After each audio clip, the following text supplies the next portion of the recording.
Hello there, welcome to the Perfume Experience. My name is Rodney. First of all, thank you so much for reaching 1000 subscribers. It's a big achievement for me, and it feels great. And there's going to be lots of new videos, lots of new ideas that are going to come in the few days or in the few months. And I'm really looking forward to make this channel a big success. Maybe reach 3000 by the end of this year. That should be the goal.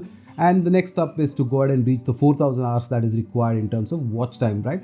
So thank you so much once again for your love and support and always liking and sharing everything. Thank you so much, and hoping for the same in the future, right? So today we are going to review a fragrance called as the Moonlit Night from the house of Fragrance World.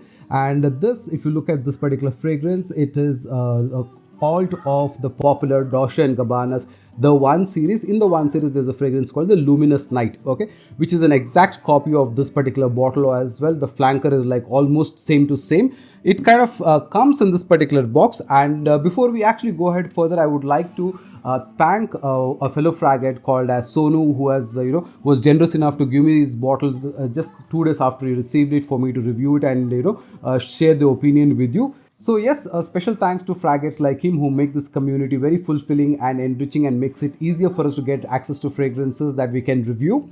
So having said that, let's look at the box. The fragrance comes in a box like this, which says the Moonlit Night, the one and only. And there's a little bit of engraving here, a little bit of Athur Alam branding and a hologram and all of that basic information. The box is decent, not very heavy and as such. So now let's talk about this particular fragrance. The Luminous Night by Dolce & Gabbana is basically, I think, an alteration to the Middle East, because it has got some Middle Eastern touch to it, especially in terms of dates. It's got incense, it's got amber, it's got sandalwood. Then also right at the top, it's got black pepper and bergamot, right? So there is a lot of those elements trying to make it a little bit of Middle Eastern in terms of the dates and incense. The bottle itself is done very nicely. It's an exact look-alike of the Luminous Night, and it's got this gold colored cap, which is plastic but feels okay. The bottle itself is very beautiful. I feel it's like the Pandora's Dreamcatcher kind of a bottle, but then this is in blue in color.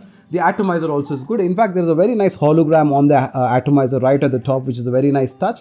And there's a sticker at the bottom as well, so to give you the batch information, to tell you that it's made in UAE, right? So it's a very nice flanker that way. Let's look at the spray, sprayer. So nice sprayer, nice mist, and the scent is very nice right at the opening. Now let me do a couple of sprays on my hand. So this particular fragrance will remind you of the Dolce & One EDP. The dry down of the Dolce & One EDP is very powdery, very sandalwood. That is what kind of get this feeling right at the top of this particular fragrance in the first 10 minutes time. Now after that is where things start going downhill for this particular fragrance, because just that first whiff of the first 10 minutes is very loud and all of that, and after that the scent starts going downhill like this.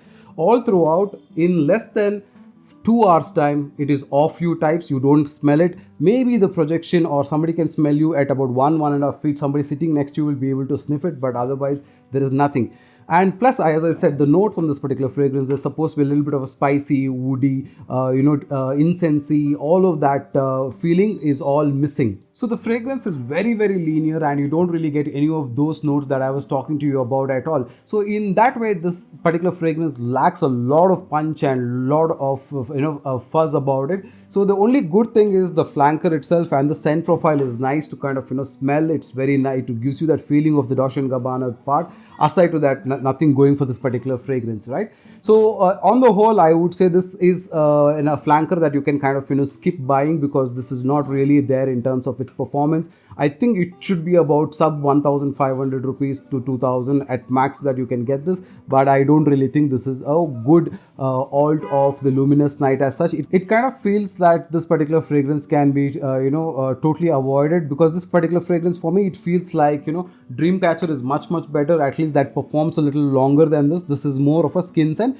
Even on apparels, when you test it, you will at least get about 3-4 hours, but then even then it's a very soft skin scent kind of a fragrance, right? So if you want a fragrance which is very linear, woody, then you might consider this, but in my opinion, you can totally skip it, right? So this has been my very quick review about the Luminous, the Moonlit Night, which is an alt of the Luminous Night from Dolce & Gabbana. This is from Fragrance World, and you're watching the Perfume Experience. My name is Rodney. Watch it for more videos coming soon. Hit the like and subscribe button.